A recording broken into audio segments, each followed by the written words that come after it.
Hi, and welcome to Finding Your Way Through Therapy. The goal of this podcast is to demystify therapy, what can happen in therapy, and the wide array of conversations you can have in and about therapy. Through personal experiences, guests will talk about therapy, their experiences with it, and how psychology and therapy are present in many places in their lives. With lots of authenticity and a touch of humor, here is your host, Steve Bisson. Merci et j'espère que vous avez eu une bonne action de grâce. Thank you, and I hope you had a good Thanksgiving. This is episode 128, which is the most downloaded episode. And if you haven't listened to episode 127 yet, go back. It's my year in review. Kind of like raw discussion about how the year went, what I'm going to talk about in the future. And again, I'll say the same thing I said in that episode. Please put a 5-star review here and there for me. That really goes a long way, more than you know. Write me a note if you enjoy the episode, stuff like that. But episode 128 is with Jenny Helms. She is the most downloaded episode of the season. Just truly, I know why. She has a good following, but she's also very interesting, and I like her demeanor, so I hope you enjoy the interview, and here it is. Well, hi, everyone, and welcome to episode 121. I want to say that this is a person that I feel like I'm meeting somewhat of a celebrity. I was watching her on TikTok during the whole quarantine issues that we had and just followed her stuff. She talks about so many important things about healing yourself, trauma, working on difficult relationships. And now I got her on my podcast, which is just an honor for me. Jenny Helms Calvin has, as I said, there's many things that she does. She has one of the biggest practices of private practice therapists in Wichita, Kansas. I looked that up. She also has a book, which hopefully we'll touch base on, and she's starting a new project in October. So I want you guys to hear about that too. So we have limited time, but we certainly will try to get through all of it. Jenny, I can't tell you more than anything that I appreciate you being here, and thank you for coming on to Finding Your Way Through Therapy. Thank you for having me, Steve. I am always glad to be having space and talking about this stuff. It's obviously a passion of mine, and I'm just glad to be here, hold space with you. I hope that you know that if this goes, we can't get to all the questions, you'll always be reinvited, because like I said, I really enjoy watching you on TikTok and what you bring, because it's important to get that message out. So I really appreciate that. But since I know you only like on social media, so to speak, tell me a little more about yourself so that the audience can know you too. Yeah, so I wear a lot of hats. I started advocating for mental health and just trying to educate people through social media around the time that the pandemic happened. So as you were speaking towards, what I do on TikTok and things like that, I was trying to put things out there that wasn't awful, horrible relationship advice, like the things that I was seeing. As like one of the things I remember watching on social media was a video about people waiting 8 hours before they responded to a text message or something along those lines. And when I started to see a lot of that out there, it inspired me to say, we need more folks with an education and with even the hard knocks education that could speak to what really I think a lot of folks were seeking, which is trying to heal some of that attachment and relational trauma. And so that sparked that. And I also am a business owner. I started somatherapy about 4.5 years ago. And I also acquired New Perspectives, another group practice, about a year ago. And so those two practices, and even somatherapy alone, it is the largest group private practice in Kansas. And so I wear a lot of hats doing that, and I'm very grateful and honored to do that too. Love being able to support my Wichita community, which I'm from Atlanta.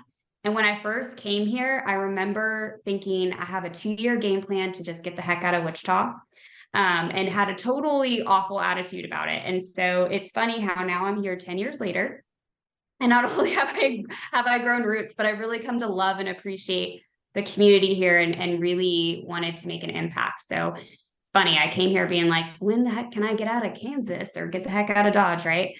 And here I am, and I'm actually really loving it.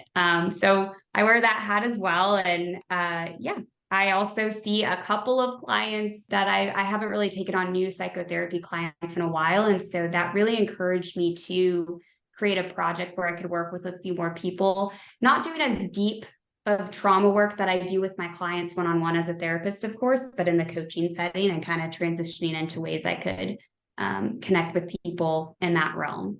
Well, I came here in 1999 from Canada, from Montreal, and I was going to get my master's and get the hell out of Massachusetts. And it's what, 24 years now, close to 25 years, and I'm still here for some reason. So I get where you're coming from. I've been there, done that, and Yes. I have a few t-shirts. Yes.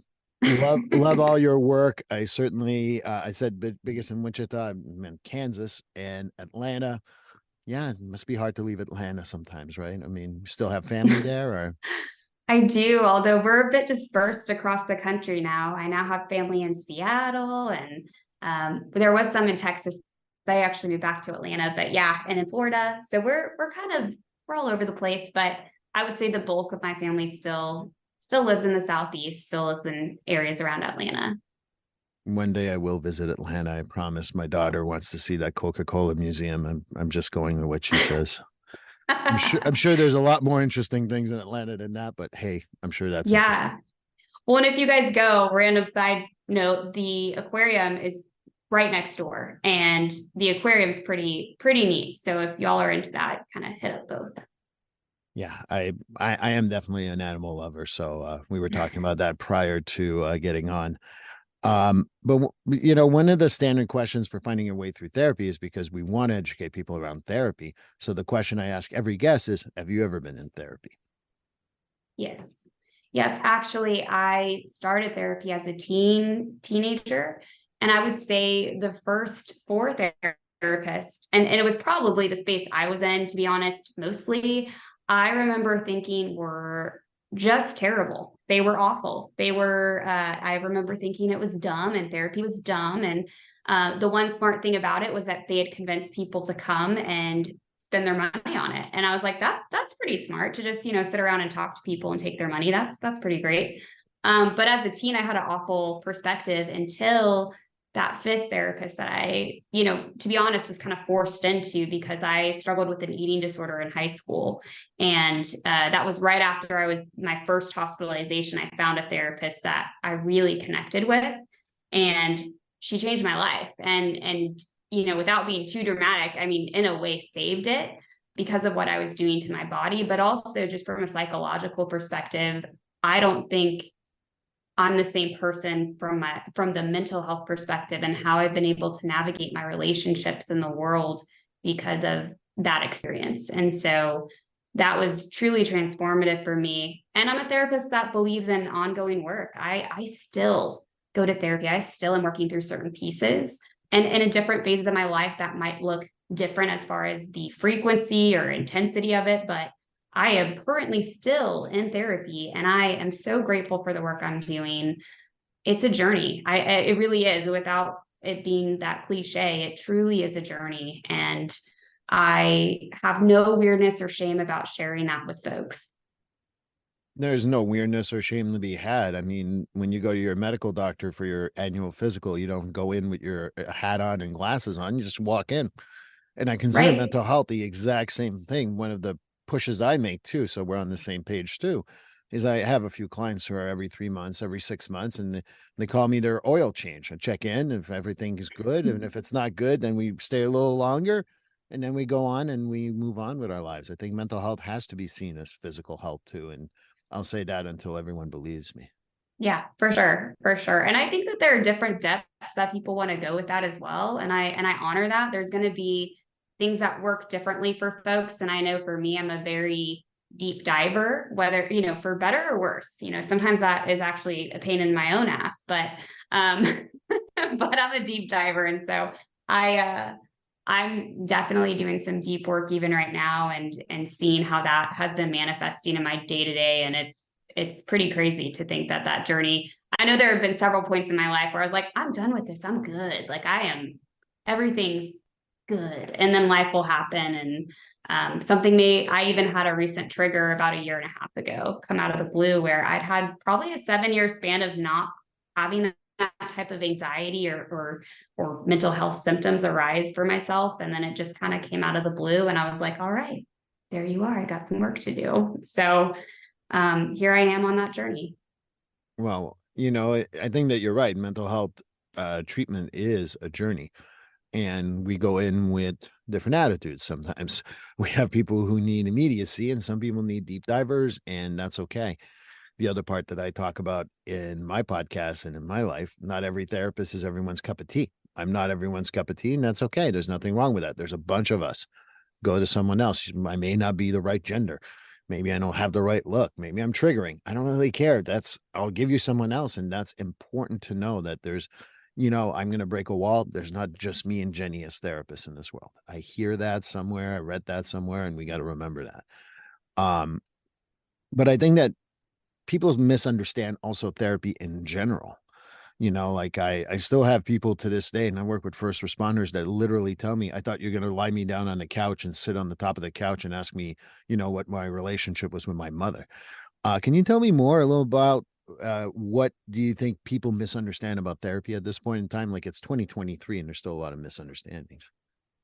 Yeah, I think there are still quite a few misunderstandings, especially for folks that are newer to therapy, or maybe they've only had certain therapy experiences. It's like you said, you're not typically lying down on the couch unless you're doing some very specific modality. However, I think the other piece is a lot of people think that they're just going to go in and have someone tell them what to do. A lot of people are seeking for their therapist to give them specific guidance and advice. And that's not how therapy works. I think they're also, I think a lot of the times what I'm seeing is a person who also thinks you may just go in there and validate them long term. Like you're just going to sit on the couch and say, okay, yes, or uh-huh. And that's why and I get it, where they're saying, why don't I just go grab a glass of wine with a friend, right? I get why people, and I want to differentiate that, because I'm like, if your therapy is the same experience you're getting from talking to a friend, that is also a problem. That is something to consider. And I would even bring that up with your therapist and say, I feel like I'm only getting what I get out of having a conversation with a friend, because that dynamic is also not what I would consider good therapy. But I get why people have those misperceptions, right? They're like, I should just go to the gym, or I should just go grab, a glass of wine with friends or whatever. And that's my therapy, or my dog is my therapy. And trust me, I love dogs. Of all people, I am a freaking dog lover, and probably a little too attached to my dog, which I'm still working on in therapy. Okay. But I was going to say, I'll give you my card after this and we can talk. I know, right? I have some investment there. No, I love dogs. It is still not the same as therapy. And so I think on the other side of the coin is explaining what, therapy could look like. And like you said, I think the first piece of it is feeling that safety and connection with your therapist, right? And so if there's anything, whether it's conscious or unconscious, that's creating a feeling of mistrust, or you're feeling uneasy around them after several, or I shouldn't say several, but 2 or 3 sessions, if you're still having that mistrust, not feeling safe, that is something to consider. Like maybe they aren't a good fit for whatever reason. Like you said, it could literally be their gender, or that they remind you of somebody who was really, really hurtful or awful or traumatic in your life. Or even just their style of therapy just does not jive with you, even in that point of your journey. Because I've talked about this with therapists too, where it's like, I think there are therapists at different parts of the journey too. Some therapists, they jive better with more of the crisis, the acute, the let's dig into stuff, and it be more of that acute type of therapy. Some where it's just that stabilization period with complex PTSD, where it takes a minute to even just get into that process, because a lot of folks with complex PTSD, it's not like they're going to walk in and be able to just get into it and figure it out. And then other folks where if you're taking a deeper dive and you're doing deeper trauma work, they're going to be a part of that part of your journey. And so there's a lot of different pieces to what makes a good fit. So I think the encouragement is to keep trying. I also think a good therapist will challenge you from time to time. They're going to be open-minded to your feedback because you're the expert on you, but they are going to actually share some things, or even say, what do you think about this? Or this incongruency I'm noticing, right? Like, I think we tend to be pattern makers and observers, where we kind of see things that the person maybe isn't seeing about themselves or can't acknowledge about themselves yet for whatever reason. And so I think if you're not learning new things about yourself with your therapist, or finding that you're ever challenged or asking yourself questions that make you see the world differently, that could be a problem, right? And so I think if you're doing some good work, you're gonna be challenging yourself. You're gonna be asking new questions, seeing things a little bit differently. Yeah. And I think you also have to keep in mind that the therapist has to be a good match also, because sometimes you can be safe, but it's just not jiving. So for me, swear words are not anything I am afraid of. I'll use swear words in therapy, but I worked with someone who was highly religious, and that did not drive. She liked me, but she was like, I can't, this is against my belief systems. And I'm like, okay, I'll give you someone who doesn't swear, and that's fine. There's nothing wrong with that. But I also remind myself that, I work with first responders, medical people. I've worked on a crisis team for several years. So the word fuck is not something I'm really afraid of. However, I know I have to also measure my words with certain people. So it's always important to remind ourselves that therapists also keep in mind that who their audience is, so to speak. And I don't know if that happens to you, Jenny, but I also keep in mind, like when I work with first responders, saying, okay, guys, let's talk about cognitive distortion and how this dissonance has caused you. They're not going to listen to me. I lost them on cognitive distortion. Your thought process is fucked. Let's work on it. Okay, now they heard me. And I don't know if you've had that experience too, talking to other therapists or even for yourself, but keeping in mind who you're talking to and matching it, because that's also a job that I think our therapists should be very responsible about. Absolutely. If anything, I'm like, that's a great point for me from a standpoint of, I work with people across different ages, and I work with teens, and then I have people in their 60s in my office as well. So it's like, if anything, I almost wonder if I curse a little too much with my teens, because I mean, they're fine with it, but I'm like, I've not really thought about, like, I mean, I know they're going to be exposed to it in different ways, but that's a good point. And I think the biggest piece is, if I ever receive feedback from a client that they would prefer something over another thing, that I'm going to be able to respect and honor that, as long as it doesn't like push against my own values, which I typically curse, but it doesn't push against my values to not curse. So I could easily like do that. It'd be more of the like catching myself and them having grace with the fact that I'll be like, dag nabbit. And then like, to be honest, I do use a lot of humor in my sessions. I do think that, like, I mean, obviously there are sessions that are more serious, of course, but I do think part of this journey is also having a good sense of humor, and that's part of perspective. And so I think my clients are pretty used to me tripping over my words and laughing about it later. So right. But yeah, I think that's a great point, that like even values, because I do know for some people, they are going to be a better fit, and they want somebody who can incorporate certain things for them from a religious standpoint, politically, like there's all sorts of things, which I know for me, if someone needs it to be very specified, I may not be the best fit, because I'm not very specific. And so, yeah, like you said, I think luckily there are a lot of different therapists out there that, come from different belief systems. And the big piece is like you observing what's working for you. And if you're feeling challenged, and I think one of the funny things I guess I want to de-identify this. I was talking to a person in my life, and they were sharing their experience with their therapist, and how they were like, oh, I don't know, maybe I need to switch. And I challenged them. I was like, I actually think that that's good work that you're doing. And I know it's hard, but that, it being hard or it being tough doesn't necessarily mean the switch. I mean, of course, if you're uncomfortable or unsafe, that's a different story. But I do think part of the journey, there will be times you may not love your therapist's feedback. And part of that therapeutic relationship can even be talking about that.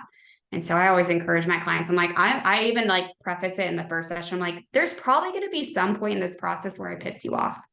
And I want to encourage you to come to me and at least let me know. Like, I mean, hopefully you feel safe enough to do that, but I'm just letting you know, like, this stuff is hard, and I'm probably going to piss you off at some point, whether I mean to or not. And I just hope that you feel comfortable enough to tell me.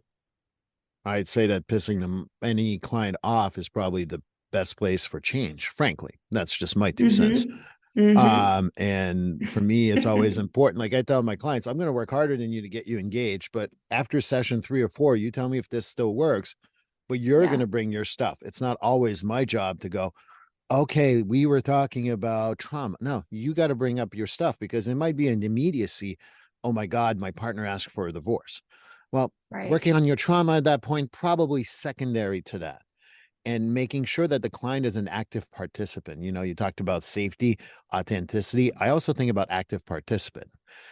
If you're not an active participant or you don't feel like you want to actively participate with your therapist, pay attention to that. Maybe that's not the right therapist for you. And again, nothing wrong with that.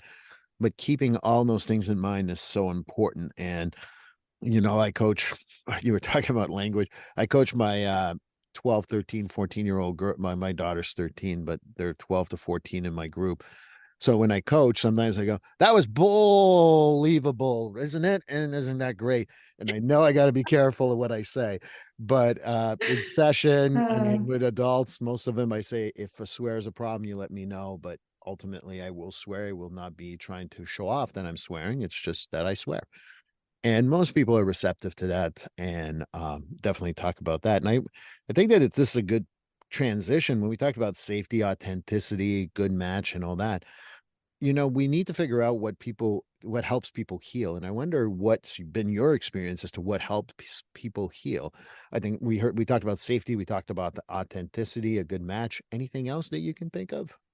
I I think this is my opinion and based on my experiences working with other clinicians, them sharing their experiences, my own journey. But I want to asterisk is that I'm not the end all be all of like sharing what I think is helpful for people in their trauma journeys. I just know my experiences and I'm grateful that I've been able to have that for myself and a weird position where I have access to like learning about a bunch of other therapists and their clients too, because I work with so many clinicians and we do our team meetings and I get to observe and be in a position where I'm just like soaking in a lot of that.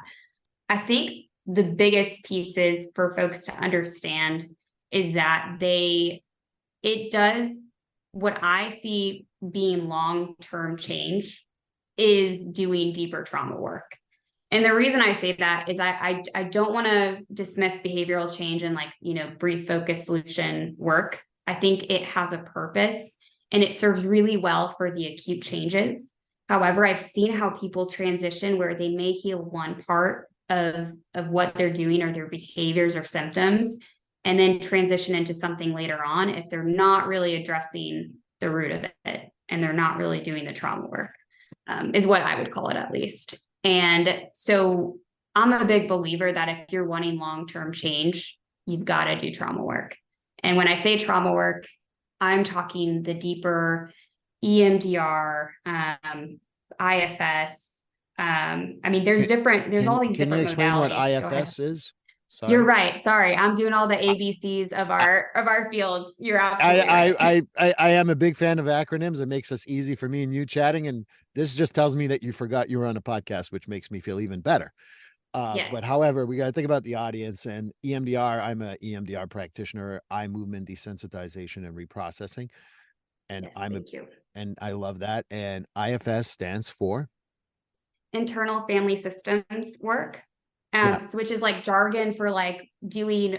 I feel like if we're given a really brief, simplified overview, it's almost like the parts of us are different responses to things. We call them parts, and how you navigate those parts and have a relationship with those parts. So your relationship with your own responses and how you navigate your emotions, and that all becomes what we call your internal family system. Okay, I, that's my brief overview. Very simplified. I think it's very simplified, but IFS is definitely worthwhile with trauma work. I interrupted you, but I hope you understand why. Please continue. You were Yes. talking about how EMDR and IFS hard work is what helps the most in the trauma work. Yes. Yes. And again, people are going to have different feelings and thoughts, but I'm really loving the work that I see with ketamine as well. I'm excited to see what happens with psychedelics. I don't know a ton with the psychedelics yet, but what I've seen with ketamine has been really eye-opening and transformative. I was definitely a skeptic. When I first heard about it, I was like, oh, This is just another like thing that the pharma industry is pushing because they're going to make money. But I've actually really seen that be transformative. And so I would really encourage that work as well. And somatic experiencing, I've seen be very transformative. That's not the work that I specifically do as a practitioner, but I've engaged in it. And I also believe that that work can be really helpful as well. I've also heard good things about hypnosis. So I'm trying to piece together, I mean, it doesn't necessarily mean it has to be one specific type of trauma modality, but I encourage folks to do some sort of trauma work in their journey, and to work with somebody who can help them really get to understand themselves and delve into attachment trauma. And as cliche as it sounds, they're going to be asking about your relationship with your mama. They are. That's part of it. As much as we would like to think that we're independent beings and our brain was not formulated in relationship to other folks, the science says otherwise. So, and Dan Siegel actually has some really, really fascinating work on that, where he's looked, and I mean, his stuff is so dense. He is so brilliant that some books, I won't lie, like I take a minute per page to really just even digest it. And I still don't understand it fully, but the parts that I do understand, he has shown in the neuroscience how our brain literally develops, not just from the genetic standpoint, but from our environment, and how we literally have to have access to certain things for our brains to develop in certain ways. So yes, we're going to ask about your mom. Just saying. Well, it was interesting. Last week, I had a client say, why does it always come back to your mom? I said, because in most cases, and again, I don't want to make an overgeneralization, so in most cases, who raised you? And in many cases, it's a mom. And with that, you're going to spend a whole lot of time with your mom. Hence, there's going to be some issues at some point in time that may have affected you at some point in time and that you still carry to this day, whether it's your communication style. It doesn't have to be trauma. But I think that that's why it all comes back to mom. Dads are very important too. And I'm certainly well involved with my kids, but, and I'm sure I'm traumatizing them in some ways. But at the end of the day, we all are. yeah, exactly. That's just how it is. Right. But I think it's important to remind people that, of course, it's going to have the most impact. I mean, you can have a partner for many, many years, and it still probably won't equal the time your mom spent with you or your dad in some cases for many, many years. So it's reminding yourself that that's a reality, and it's okay to talk about that. And, you know, you talked about different modalities. It's important to think about, I love CBT. I'm a CBT specialist. I went to school for it. I rarely do CBT with my trauma clients because telling them, oh, it's all or nothing thinking would probably not go over very well. But even for therapists, reminding ourselves to do humanistic, like the Rogerian stuff when you're going to trauma work, which mimics a little bit of EMDR, is so important. I don't know what you think of that, but.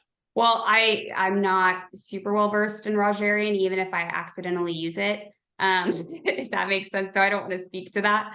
But I will say what I've observed too, and I love CBT. I feel like CBT is just like a part of the language of therapy in a way. Like it's almost like you got to have some CBT of some sort in a way. I don't know. I could be wrong. Somebody'd be like, no, I don't ever use it. And I'm like, okay, that's impressive.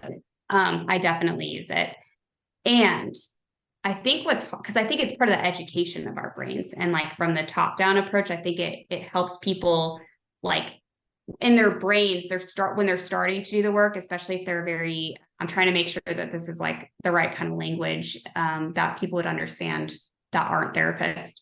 Especially if you're just more in your head, it's a really helpful language. It's really helpful to go there and for our brains to be able to understand and to kind of catch our thought processes and behaviors and things like that.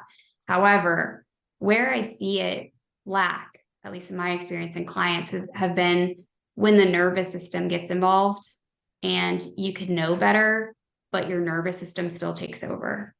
And so it's one of those hard things where there's that gap of like, when I've seen trauma work and complex PTSD show up in clients, it's that sensation where they're like, I know better. And when I'm like in my normal, or I guess for some folks, they're never there, but like when they're in their safe nervous system state where they're feeling calm and creative and curious, they know it. It's easy to do CBT in that moment. But if they're activated, it's like that system gets it gets overridden and they go into other places. And that's where I think the deeper work has to happen. At least that's what I found and seen. I don't know if you've seen different stuff. I agree with wholeheartedly. I think that the work of EMDR, eye movement desensitization, is essentially taking the midbrain, which I'm going to super simplify by saying, mostly the amygdala particularly gets hijacked, but the hippocampus is also in there too. If it gets stuck there, that's when fight, flight, or freeze occurs, or fawn sometimes for some people, but I know that's still in the work and the process of research, but I believe in the fawn response also. Mm-hmm. And then if you don't have that, you work on that, that's great. But if you don't have skill to talk it back on your prefrontal cortex, which where CBT lies, it's going to stay stuck. I've had a couple of people who said, I did EMDR, but after a few months, I was still all screwed up. And I said, yeah, because you didn't change your thought process on the prefrontal and the frontal cortex. So you went back to your amygdala, because your amygdala is like, ha, I'm here. I'm going to make sure you're in fight, flight, or freeze at all times. Thank you very much. Have a good day. And so I really have that conversation with my clients, particularly my first responders who go to do EMDR, and it's revolutionary and it's helpful. And I agree with that 100%. No arguments here. But when you don't do cognitive behavioral therapy or any type of therapy, but I think we all do CBT in some way, whether it's DBT or other thought process challenges, I think that we need to help people get through their trauma through EMDR, but give them the skills so that when it hits the frontal cortex, it doesn't go in panic mode. Yeah, that's very fair. I think it goes both ways, right? And I think there's so much usefulness out of both. And you got to understand which one you're needing for what part of your journey. Like we were kind of describing earlier, where it's like, okay, if you're able to think through it, but your system and your body is still not going there, that might be something where like, I need to do more nervous system work. And if you're feeling like you're just kind of at a loss and you don't have the education and you don't have the tools or the ways to talk through things, then I think that's where CBT and DBT play a really critical role. So I think that's great that you put those two together, and I'm glad you did. I just know in my journey, I was like very much in my head. And so my own bias is like, I was like, CBT was awesome, except for that was part of my issue, was I felt safer being in my head and I was totally disconnected from my body. And that's how all the other parts of my life, like I was acting out in. I'm like, oh, it's because I'm like, not even connected to my body fully. And and I know it sounds silly, but that took me a while to figure out. And I would imagine even with first responders, like they've survived by probably disconnecting from their nervous system, because our natural nervous system in the situations they face would just go haywire, right? And to do their jobs, they have to. And so I'm grateful for the work you do, because they do need someone to help them navigate the balance of that and how to transition and be human outside of work and be the non-humans they have to be in their work that we're so grateful they are. You're way too nice to me. It seems like you're doing the interview now, so I appreciate that. But no, I really like the idea that you talked about, the mind-body connection. And then I tell people, like, besides therapy, doing mindfulness exercise, doing relaxation stuff, doing yoga, doing Pilates, doing some exercise is so key to a healthy mental health. And they typically look at me like I have four heads originally. And then they realize, oh, I'm more open to it. That's why when you talked about humor, for example, I use a lot of dark humor because of the people I work with.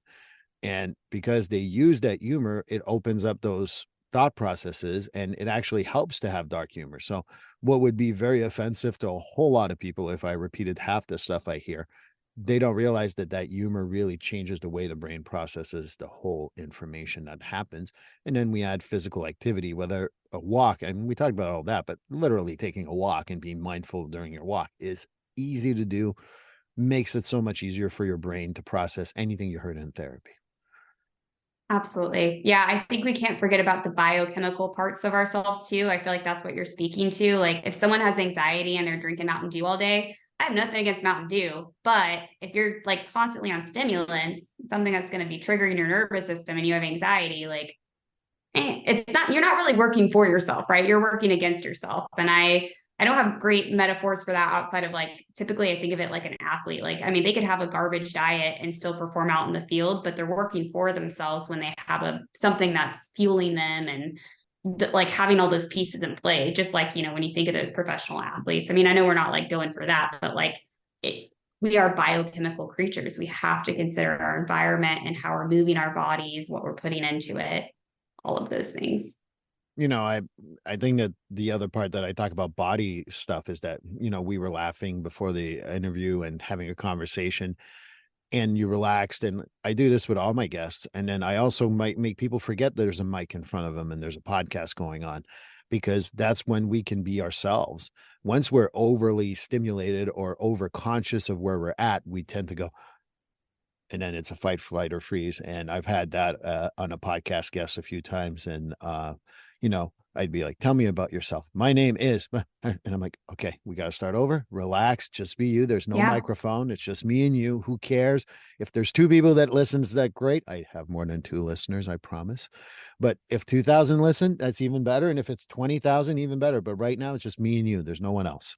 And that's really what, even in therapy, sometimes like giving that space. We talked about Rogerian therapy. And Rogerian therapy is just like repeating what the person just said in different words so they can continue on that thought process. And to me, and I'm simplifying it again, obviously, but it really opens up a person like, wow, hey, you listened to me, you heard what I said, and you're giving me the space again. And sometimes that's just key to letting people have that space. Or if you make an observation, as you said earlier, I have a client who said, I'm very comfortable with blank, and I'm going to keep the information vague later on, but I truly don't feel safe with that person. How can you be uncomfortable? How can you be comfortable but not feel safe? They don't work together. And then they're like, you caught me. And I'm like, that's okay. But that's also the sense of observation that we develop with a lot of the work that we do. And it's so important because clients, when they speak out loud, they realize that their unfiltered thought process needs to be reeled in. And it's not in the way that we judge it or anything. We just make observation and make them realize, oh, maybe I am feeling unsafe with this person or that person or whatever. Yeah. It's like a way of them getting like, 'cause I use IFS, like probably my own, not official version of it sometimes, but I feel like it's like a way of getting people to understand and just verbalize those parts of themselves. And I've even noticed that with myself, where it's like I could feel this internal friction and anxiety, and then I'm able to like talk about it. And if someone reflects it back to me and kind of helps me really hold space for those parts of myself, then I understand it better. And then it's like weirdly all that tension and friction goes away. Right. And like you said, like for anybody, like if we're just not in our like safe, calm, curious part of our nervous system, we like go blank. Like you were saying that earlier, and I was like, oh yeah, if I'm like in fight or flight, I'm like, what is my name? Right. Like I've been in conversations where I'm like, how in the world am I forgetting all of the things? And it's been something because like I've wanted to kind of learn how to not like fully fly a plane, but like have some parts of it so I feel comfortable enough to like if I ever needed to land it, just because my husband's learning how to fly a plane right now, and I'm trying to like feel more comfortable. And my first thought was, I was like, oh my gosh, if I get freaking activated, I'm just gonna like I will totally freeze. And it's so funny because I could know all the things. And so I have so much empathy for that, because yes, for any of us, we're gonna have our different responses where, if we get triggered, can't even remember our own name. And it's normalizing it and making sure that people understand that that's part of it. Yes. And to be fair, just to also clarify for an audience, which I wanted to do earlier, but trauma is not necessarily PTSD, but PTSD is Yes. trauma. And very important to explain that to people, because we can have traumas that don't turn out to be PTSD, but PTSD is always based on trauma. So that's a big differentiation. Being a therapist who has been involved with clients who have been through trauma, and they say, I've got PTSD. I'm like, okay, wait, before we jump to that conclusion, let's explore it a little more. And sometimes you can, like I tell people, we can keep it as an acute stress disorder if we can like really address it immediately. And that's a great thing to do. And I don't want to go into too much jargon again. I feel like we're falling in that jargon again, but it's important to be able to kind of like find that balance.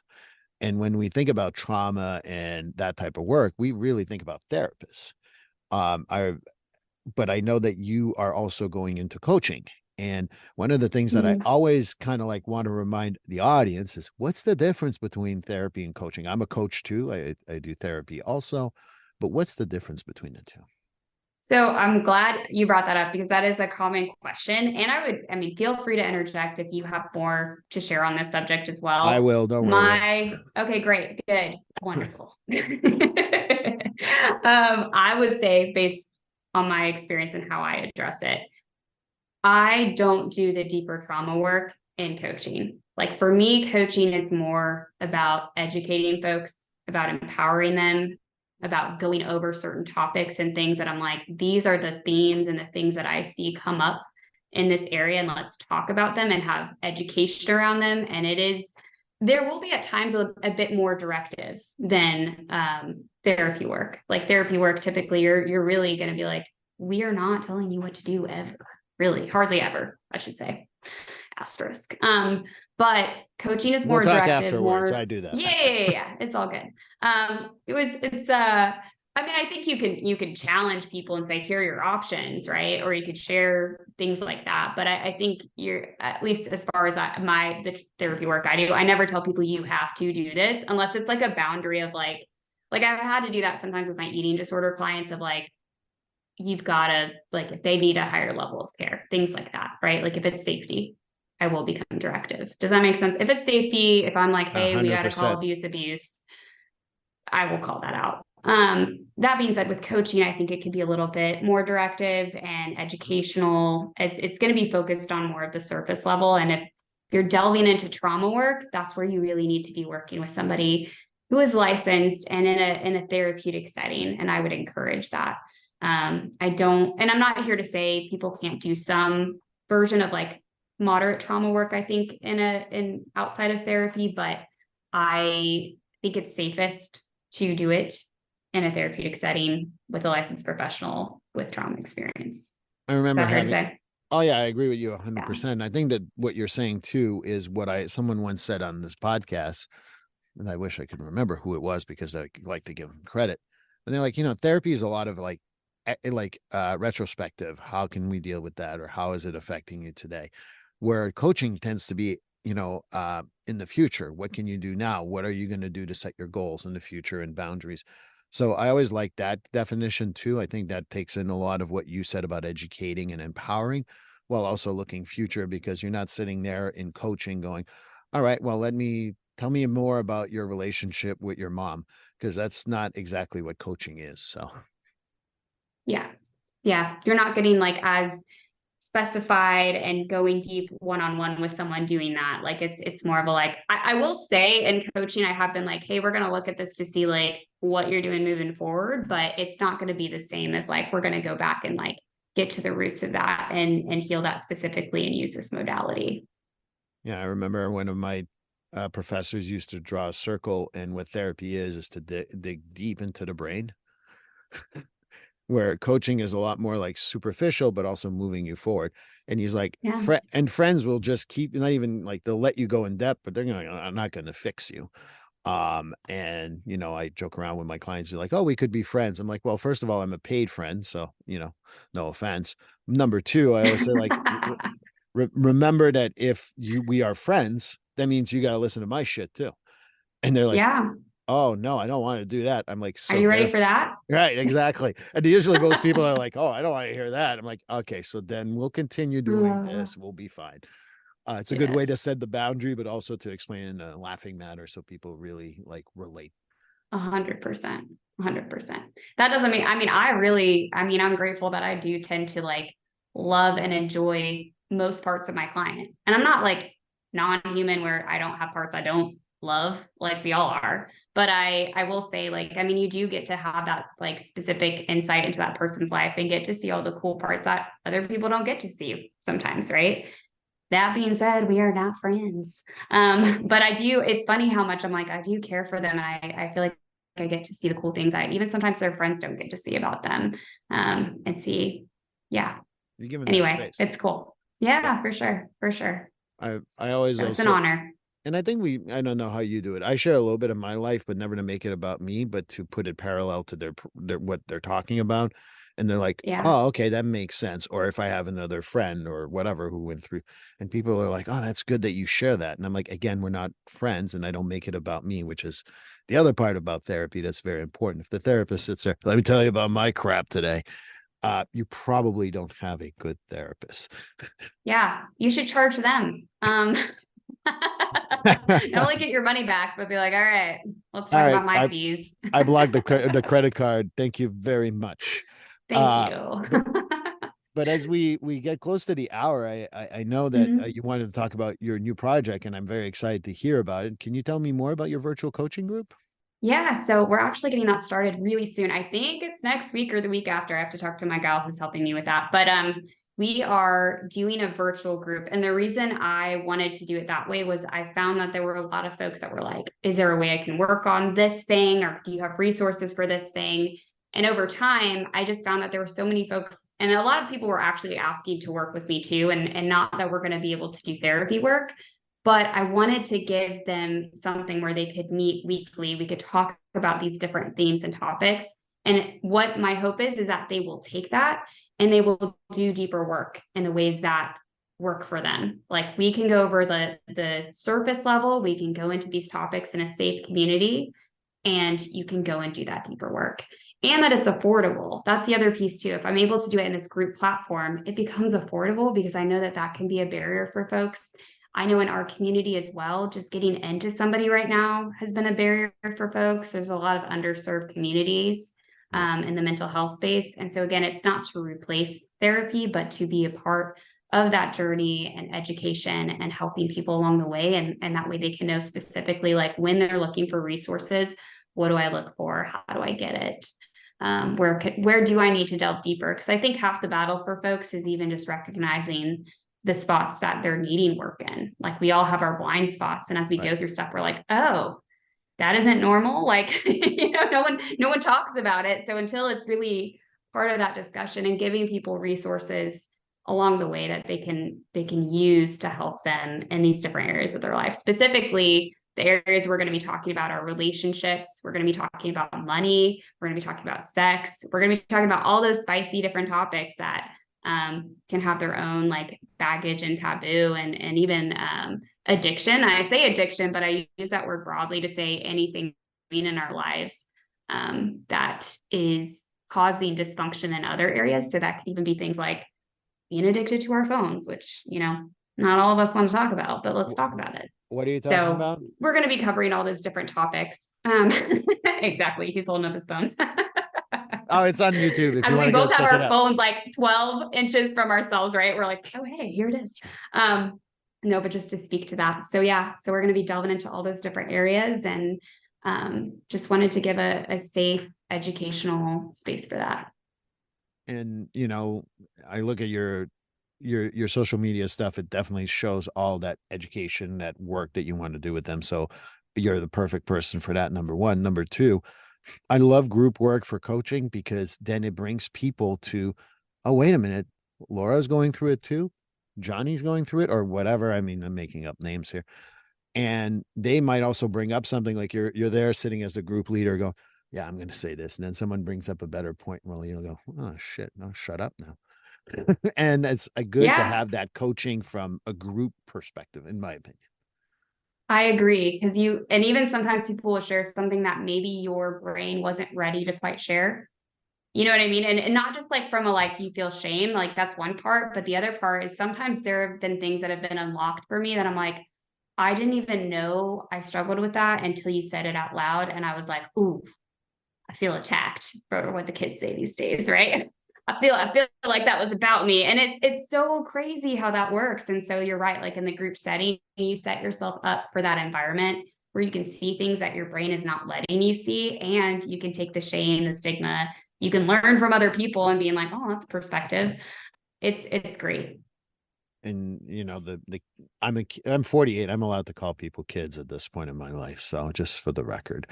But I really like the fact that you also talked about, being able to talk about addiction, because for me, addiction is something that people are like, oh, it's opioids or it's meth, or no, oh, you talked about this, you talked about sex can be an addiction, and people are like, oh, sex addiction. I'm like, think about it as people who have this obsession about being with a partner. That could also be part of an addiction issue. 100%. So I tell Yes. people we're all addicted to something. For me right now is coffee, which is really okay. That's not the greatest, but I'm addicted to coffee, and definitely Yeah. trying to break this one with my phone, because it's so important.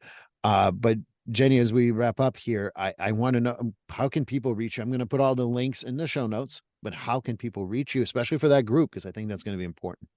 They could reach me by looking at any of my social media channels. It's at Jenny Ann Helms, JennyAnnHelm as in monkey, S. Okay. So it's a good way to, it's a good way to check out my stuff. So Instagram, TikTok, Facebook. Yep. Facebook. Yep. X, Although I formerly- will say my ex, you know what? I'm terrible with tweeting, so just keeping it real. So you're not going to see a lot of content there, but I would say if you're really wanting to connect with me, I'd say Instagram and TikTok are the best platforms for that. And I'm gonna say that I've been watching you on TikTok, and I'll joke around with people so that they are forced to at least go see it. She makes the most amazing twirl when she turns around and looks serious, puts up her sleeves, and going to tell you stuff that you need to hear. So this is my Yes. tease for TikTok. Little TikTok dance moves. Yeah, and I know, but I got just the love pointing it. down. And you Yes. got that. Oh, you're so awesome. I really like that. And like there's days where you turn around, I'm like, is she pissed? What's wrong? What's going on in her life? But no. Serious. Well, yes, I was in drama as a kid. It's coming back. hey, if you to be a good therapist, you got to be into drama. That's what I say. Oh man. Yes. But Jenny, I can't tell you, like I said, maybe my fanboy is diminished a little bit, because it's truly nice to talk to a colleague, someone who has the same passion and caring for our clients. So thank you so much for that. I still will be a fan. Don't get me wrong. But hopefully one day you come back to the show if you want to, because you're going to always have a space here. And please, people, go to all those social medias. She's going to start that coaching group in October. She'll be great. And I mean that. She did not pay me to say this. This is truly something that I enjoy. I really enjoy Jenny. She has great insight, and I really appreciate it. So thank you for coming. Thank you, Steve. Well, this concludes episode 128. Thank you, Jenny Helms. I hope you enjoyed the most downloaded episode. Next week, it will be my favorite episode, and Brad Mastrangelo, hey, I got his name right, will be the favorite episode of this season, so join me then. Please like, subscribe, and follow this podcast on your favorite platform. A glowing review is always helpful. And as a reminder, this podcast is for informational, educational, and entertainment purposes only. If you're struggling with a mental health or substance abuse issue, please reach out to a professional counselor for consultation. If you are in a mental health crisis, call 988 for assistance. This number is available in the United States.